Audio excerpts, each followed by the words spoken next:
महादेव।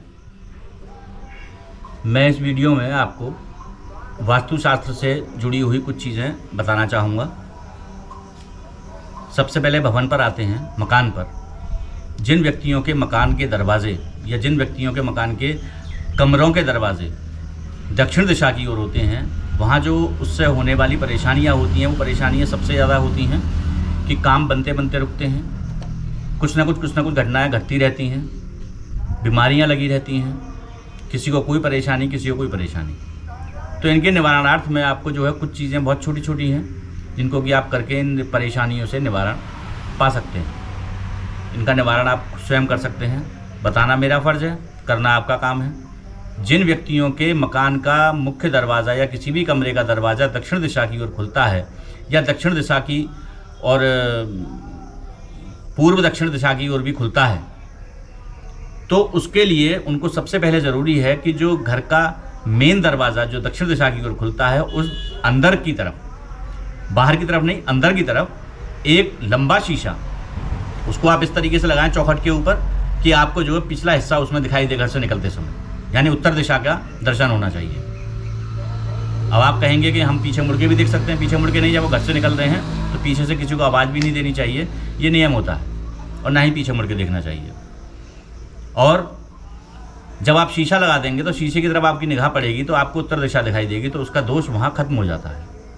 इसी प्रकार मुख्य दरवाजे के ठीक बाहर चौखट के ऊपर 2 बांसुरी, जिसको कि श्री कृष्ण भगवान की सबसे प्रिय वाद्य था, उसको जो है 2 बांसुरियों को इस तरीके से आप लगाइएगा और उनका बजाने वाला मुख ऊपर की तरफ होना चाहिए, और इन दोनों बांसुरियों के बीच में एक मोर पंख आप जो है लगा दीजिएगा।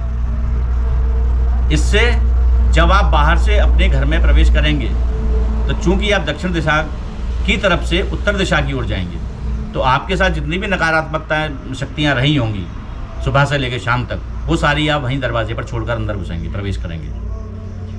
उसके अलावा जो आपके कमरे की बैठक है, जो आपके मकान की बैठक है, जहाँ पर काफ़ी लोग आके बैठते हैं, मिलने जुलने वाले आते हैं, रिश्तेदार आते हैं, तो वहाँ पर जो मेन सीट होती है, एक कुर्सी होती है, एक कोई सोफ़ा होता है जिस पर कि एक मकान का मालिक ही बैठता है, तो वो ठीक अपने सर के ऊपर जो दीवार होती है, आजकल जो है अलमारियों का रिवाज खत्म हो गया, प्लेन दीवारें लगाते हैं, तो उस पर एक अर्धचंद्राकार आप इस तरीके से ऐसे लाइन खींचिएगा और इसको अर्धचंद्राकार आधा चंद्रमा बना दीजिए। आधा चंद्रमा बनाने के बाद में बिल्कुल बीच में ओरिजिनल मोर पंख, यानी कि प्लास्टिक वगैरह के नहीं, ओरिजिनल मोर पंख सबसे पहले बीच में लगाइएगा, फिर उसके बाद में इस तरीके से ऐसे लगाइए, फिर ऐसे लगाइए, फिर ऐसे लगाइए, इस तरीके से लगाते जाइएगा और इस तरीके से यहाँ से यहाँ तक लगा दीजिएगा।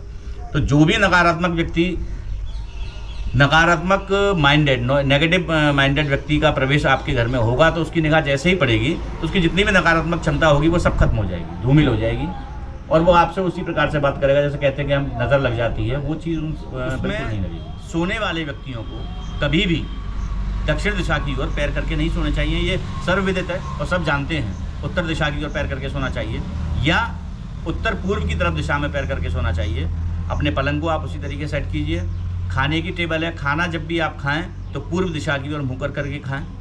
कभी भी रसोई के अंदर बर्तन झूठा ना छोड़ें, और आजकल सिंक का बहुत ज़्यादा रिवाज है, तो सिंक में भी कोई भी बर्तन झूठा न छोड़ें। और इसको आप ज़्यादा से ज़्यादा शेयर कीजिएगा, सब्सक्राइब कीजिएगा, बेल आइकन को दबाइए।